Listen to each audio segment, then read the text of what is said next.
मित्रांनो, आज 1 जून आहे. मान्सूनची वाट सध्या शेतकरी पाहत आहे आणि मान्सून सध्या भारतामध्ये कधी धडकणार आहे, या संदर्भात आज हवामान केंद्राकडून अपडेट आलेला आहे.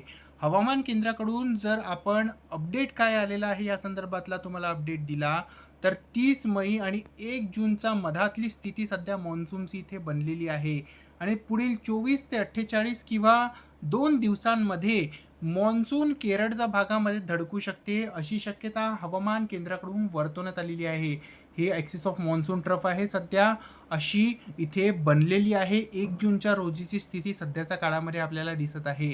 आपल्या विदर्भाच्या भागामध्ये हा मान्सून दरम्यान 15 जूनपर्यंत संपूर्ण विदर्भाच्या भागामध्ये पोहोचण्याची शक्यता आहे आणि मान्सूनला सुरुवात यावर्षी विदर्भामध्ये 5 किंवा 8 तारखेचा मधात आपल्याला पाहायला भेटू शकते. 5 किंवा 8 तारखेला विदर्भाच्या भागामध्ये मान्सून येताना आपल्याला दिसू शकते.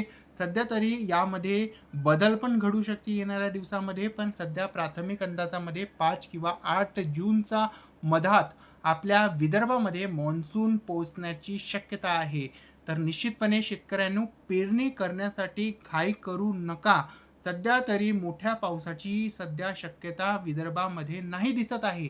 विदर्भामध्ये जेव्हा मोठा पाऊस पडेल, जमिनीवरून किमान ओलावा निर्माण होणार, तेव्हाच तुम्ही पेरणीला सुरुवात करा, असं विदर्भातील शेतकऱ्यांना या चॅनलच्या वतीनं तुम्हाला सांगण्याचा मी प्रयत्न करू इच्छितो. सध्याच्या काळामध्ये अशी परिस्थिती बनलेली आहे. मित्रांनो, सध्याच्या काळातली आपल्या विदर्भाची जर आपण सॅटेलाइट इमेज तुम्हाला दाखवली, तर विदर्भामध्ये सध्याच्या काळामध्ये पूर्वी भागामध्ये आज दुपारनंतर पाऊस झालेला आहे आणि सध्याच्या काळात पश्चिमी भागामध्ये यामध्ये बुलढाणा, वर्धा, अमरावती या भागांमध्ये पाऊस सध्याच्या काळामध्ये सुरू आहे आणि पुढील 24 ते 48 तासामध्ये विदर्भात पश्चिम भागामध्ये काही ठिकाणी जोरदार पावसाचे सरीसुद्धा पाहायला भेटू शकतात. अद्यापही हा पाऊस सध्या पेरणी योग्य वातावरण तयार करणार नाही आहे. निश्चितपणे शेतकऱ्यांनो, खबरदारी घ्या. आता सध्या पेरणी करण्याची घाई करू नका. सध्या तरी पेरणी हे येणाऱ्या दिवसामध्ये जेव्हा पावसाचा परिणाम आणि पावसाचा प्रभाव अजून वाढेल राज्यामध्ये, तेव्हाच आपण पेरणी करावी, असं या चॅनलच्या वतीनं आपल्याला सांगण्याचा मी प्रयत्न करतोय. मित्रांनो, जर आपण तुम्हाला पावसाची स्थिती विदर्भामध्ये पुढील काही दिवसांमध्ये कशी असणार आहे या संदर्भातला अपडेट दिला, तर इथे तुम्ही पाहू शकता. विदर्भामध्ये पुढील 24 तासांमध्ये अकोला, नागपूर तसंच बुलढाणा आणि अमरावतीच्या भागांमध्ये विजेच्या कडकडाटासोबत काही भागात मुसळधार पाऊससुद्धा पाहायला भेटू शकते.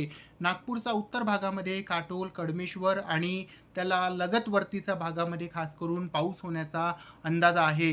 ग्रामीण क्षेत्रामध्ये नागपुरात अधिक पावसाचा प्रभाव असणार आहे.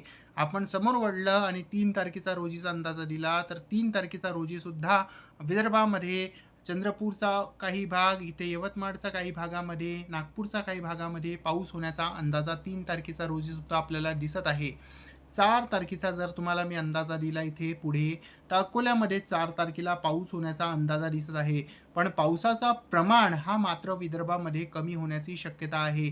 4 तारखेला विदर्भामध्ये नागपूरच्या भागात, अकोल्याच्या भागात, बुलढाण्याच्या भागात आणि इकडे अमरावतीच्या भागात, वर्ध्याच्या भागात तुरळक ठिकाणी पाऊस पडण्याची शक्यता आहे.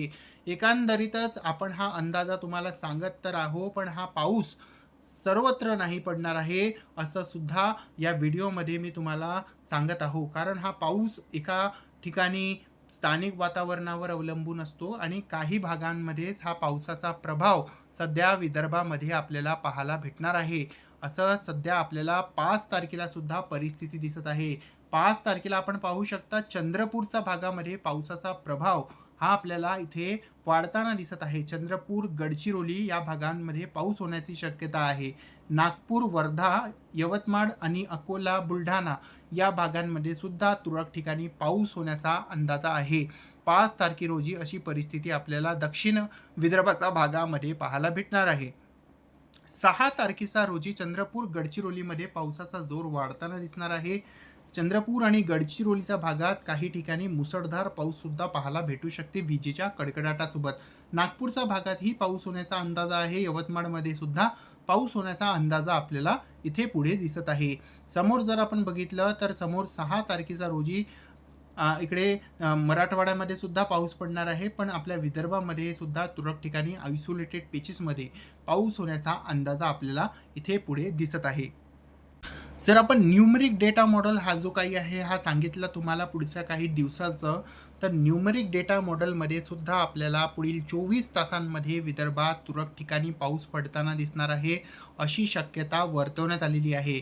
यामध्ये तुम्ही पाहू शकता पूर्वी विदर्भाच्या भागामध्ये तुरळक ठिकाणी पाऊस पडणार आहे. अकोला, बुलढाणा, अमरावती, इकडे वाशिम, यवतमाळ, चंद्रपूर, गडचिरोली या भागांमध्ये तुरळक ठिकाणी पाऊस पडणार आहे. इकडे भंडारा, गोंदियामध्येही तुरळक ठिकाणी पाऊस होण्याचा अंदाजा 2 तारखेचा रोजी आपल्याला दिसत आहे.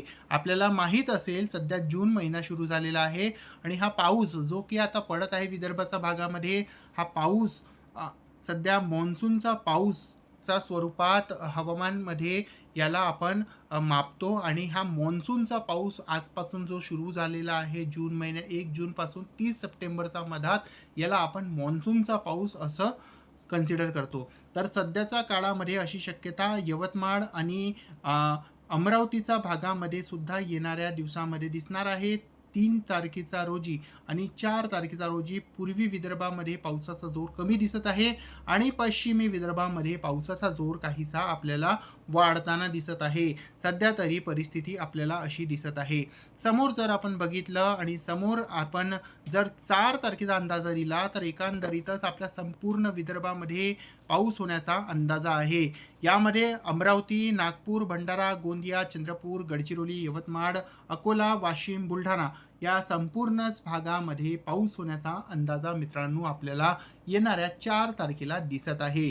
तर एकंदरीतच राज्यामध्ये पावसाचा अंदाजा 4ही दिवस आपल्याला पाहायला भेटणार आहे आणि यामुळे तापमान सरासरीच्या तुलनेत कमी होण्याची शक्यता विदर्भाचा संपूर्ण भागामध्ये दिसणार आहे.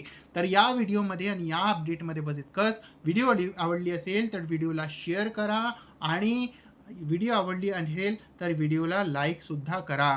तर या व्हिडिओमध्ये आणि या अपडेटमध्ये बस इतकंच.